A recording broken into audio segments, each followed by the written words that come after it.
அதனால வேலைக்கு ஆள் போட்டுடலாம். நான் இருக்கிறப்போ வேலைக்கு ஆள் போட போறியலா? ஆளையும் போட்டு சம்பளத்தையும் அவங்களுக்கு கொடுப்பியலா? இங்க பாருங்க, சம்பளத்துக்கு வேலை செய்யறவங்கலாம் சரியாவே செய்ய மாட்டாங்க. கூடு சுத்தமா இருக்கணும், பாத்திரத்தெல்லாம் ஒழுங்கா கழுவணும் நினைக்க மாட்டாங்க. எதையாவது செஞ்சுபுட்டு போயிருவாங்க. நான் வேற அந்த மிஷின்ல துணிய போடுறேன்னு சொல்லிட்டு நானே கிழிச்சு போட்டேன். இந்த லட்சணத்துல வேலை செய்யறவங்க என்ன செய்வாங்க? இங்க பாருங்க, அதெல்லாம் ஒண்ணும் வேணாம். நானே எல்லாத்தையும் பண்றேன். முதல்ல உங்களுக்கு காப்பி தண்ணி போடுறேன், இருங்க.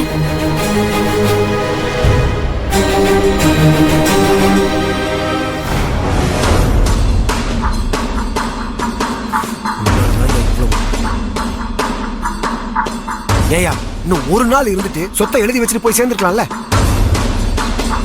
நீ அவசரப்பட்டு போனதுனால நான் இவகிட்ட இப்படி எல்லாம் நடிச்சு ஒவ்வொரு நாளும் சொத்துக்காக போராட வேண்டியது. சொத்து மட்டும் என் பேர்ல மாறட்டும், அப்புறம் பாரு பட்டிக்காட்டு பொண்ணுக்கு என்ன நடக்குதுன்னு. சிரிக்காதே.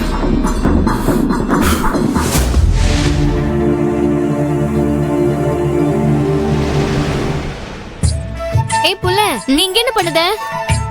இவ்வளவு நேரம் நீங்க எந்திரிச்சு வரல, அதான் காஃபி போட்டுட்டு உங்களை வந்து எழுப்பலாமேன்னு காஃபி போட வந்தேன். அதுக்குள்ள நீங்களே வந்துட்டீங்க.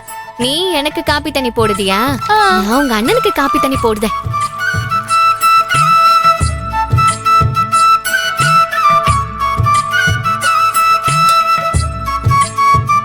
அண்ணி, அண்ணனுக்கு மட்டுமா போடுறீங்க? நான் அம்மா அப்பா யாருமே இன்னும் காஃபி குடிக்கல. எல்லாருக்கும் சேர்த்துதான் புள்ள போடுதேன். முதல்ல உங்க அண்ணனுக்கு போட்டுட்டு தான் பிறகு எல்லாருக்கும்.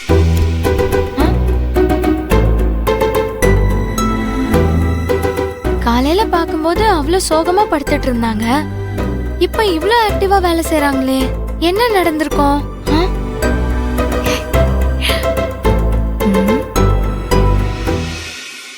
என்ன புள்ள அப்படி பாக்க? இல்ல அண்ணி, காலையில நான் உங்களை வந்து பாக்கும்போது ரொம்ப சோர்ந்து போய் படுத்திருந்தீங்க. இப்போ சுறுசுறுப்பா காஃபி போடுறீங்களே, அதான் அதுக்குள்ள என்ன நடந்திருக்கும்னு புரியாம பாத்துட்டு இருக்கேன். நான் ரொம்ப சந்தோஷமா இருக்கேன் புள்ள. ஒரு பொஞ்சாதி மனச புருஷன் புரிஞ்சு நடந்துக்கிட்டாங்கன்னா எம்பிட்டு சந்தோஷமா இருக்கும்னு எனக்கு இப்பதான் புரியுது. அப்படி என்ன என் அண்ணன் பண்ணா உங்களுக்கு? அதெல்லாம் உனக்கு சொன்ன புரியாது புள்ள. அவங்க எனக்காக காத்துக்கிட்டு கிடப்பாங்க. காப்பி தண்ணி கொடுக்கணும். அண்ணி, உங்க புருஷனுக்கு மட்டும் பறந்து எடுத்துட்டு போறீங்களே, அம்மாவும் அப்பாவும் வந்துட்டாங்க, அவங்களுக்கும் சேர்த்து எடுத்துட்டு போங்க. ஆமா, அவன் என்ன பண்ணான்னு தெரியலையே. அதெல்லாம் பிறவு சொல்லுத. சரி, எனக்கும் ஊத்துங்க, நானும் குடிக்கிறேன். தேங்க்ஸ் அண்ணி. நான் கொண்டு வந்து குடிக்கேன். சரி.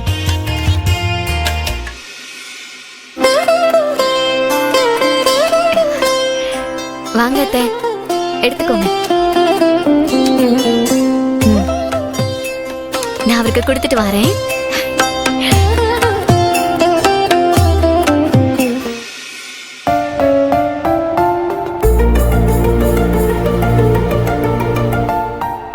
பரவாயில்ல, சேதுவை மறந்துட்டு கொஞ்சம் நார்மல் ஆகுறான். இப்படியே சரியாயிட்டானா நல்லதுமா. அவளை இனிமே வீட்டு வேலையெல்லாம் செய்யாதபடிக்கு கொஞ்சம் அன்பா பாத்துக்க. சீக்கிரமாவே சரியாயிடுவா. என்னால முடிஞ்ச அளவுக்கு நான் பாத்துக்கிறேங்க. அப்பா, அண்ணி ஒரே நாள்ல மாறின மாதிரி இருக்குல்ல? மாறினது சந்தோஷம்தான். அத போய் என்ன ஏதுன்னு கேட்டுட்டு இருப்பியா? நான் ஒன்னும் கேட்கலமா. அவ அப்பா நினைப்புலதான் அப்படி இருந்திருக்கா. நேத்து நான் ஆறுதல் சொன்னதும் மாறி இருக்கா. இல்லப்பா, அண்ணன் தான் ஏதோ பிளான் பண்ணிருக்கான். அவனாலதான் இப்படி மாறி இருக்காங்க. பாத்தீங்கல்ல எவ்வளவு சந்தோஷமா போனாங்கன்னு. ஏண்டி, எப்ப பார்த்தாலும் குறை சொல்லிக்கிட்டு எப்படி மாத்திருக்கான் பாத்தியா? அதான் சரி.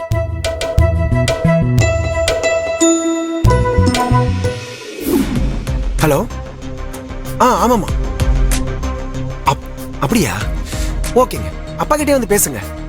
அவர் ஏதாவது பண்ணுவார். தேங்க்யூ, வச்சிடுறேன்.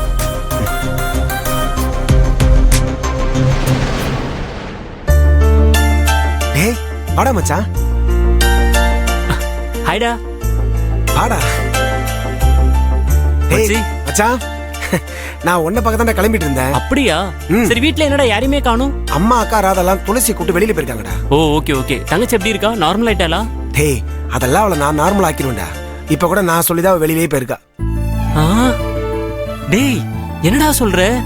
நீ சொல்லிதான் தங்கச்சி வெளியில போயிருக்காளா? டேய், அப்ப நீ அவளை நல்லா பாத்துக்கிறியாடா? டேய், என்னடா சிவாஜி செத்துட்டாரான்ற மாதிரி ரியாக்ட் பண்ற? இந்த மாதிரி சிச்சுவேஷன்ல என் ஒய்ஃப்க்கு நான் தானே ஆறுதலா இருக்கணும். இனி அவ நினைச்ச மாதிரி அவளை சந்தோஷமா பாத்துக்கணும், சந்தோஷமா வச்சுக்கணும்னு முடிவு பண்ணிட்டேன். மச்சான், நீ சொல்றதெல்லாம் என்னால நம்பவே முடியலடா.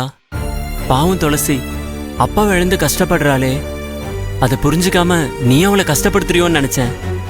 ஆனா நிலைமைய புரிஞ்சுக்கிட்டு நீ உன் மனசை மாத்திக்கிட்டியே, எனக்கு ரொம்ப சந்தோஷமா இருக்குடா. டேய் மச்சான், உனக்கு எப்படி தேங்க்ஸ் சொல்றதுன்னு எனக்கு தெரியலடா. டேய், துளசி இதேதான்டா சொன்னா, நீ அவள மாதிரியே பேசுற. நானா இருக்கேன், ஏன் எல்லாரும் அதை பெருசா பேசுறீங்கன்னு எனக்கு தெரியல. சரி வா போலாம். டேய் டேய், இரு இரு இரு. தங்கச்சி முகத்துல இருக்க சந்தோஷத்தை பார்த்துட்டு தான் நான் வருவேன். டேய் மச்சான், ஒரு இம்பார்ட்டன்ட் கால், நான் பேசிட்டு வந்துடுறேன். சரிடா, பேசு. ஹலோ. சொல்லுங்க. மாப்ள மாப்ள மாப்ள மாப்ள மாப்ள நீ இங்கே தான் இருக்கியா? வந்த விஷயத்தை சொல்றதுக்கு எங்க உன்னை நான் தேடி அலையணுமோன்னு நினைச்சேன். ஏமாமா, அந்த ஊர்ல இருந்து சொல்லாம கொள்ளாம போனவருக்கு இப்பதான் வீட்டுக்கு வர வழி தெரிஞ்சுதா? சரி, எப்படி மாமா இருக்க? அட, நான் நல்லா இருக்கேன்ப்பா. ஆனா நீதாப்பா ஏமாந்துட்ட. என்ன மாமா உளர்ற? யார் ஏமாந்தது? நான் உளரல மாப்ள, நீ மட்டும் ஏமாறல, ஒட்டுமொத்த குடும்பமே ஏமாந்துருக்கு. என்ன சொல்ல வர? அப்படி கேளு. கல்யாண வீட்டுல நடந்ததை நான் விலாவரியா சொல்றேன். சரி ஓகே, அப்படியே ஃபிக்ஸ் பண்ணிடலாம். Okay okay, I will call you back. யார் இது? ஆமா, தம்பி யாரு? மாமா என்ன தெரியலையா? நான் தான் வெங்கடாச்சலத்தோட பையன். ஓ, நீயா? சின்ன வயசுல பார்த்தது. எல்லா பையிலும் ஒண்ணு போல தாடி வச்சுட்டு அலையிறீங்களா? அதான் அடையாளம் தெரிய மாட்டேங்குது. ஆமா, நீ ஃபாரின் போயிட்டு தான் சொன்னாங்களே, கல்யாணத்துக்கு கூட வரல?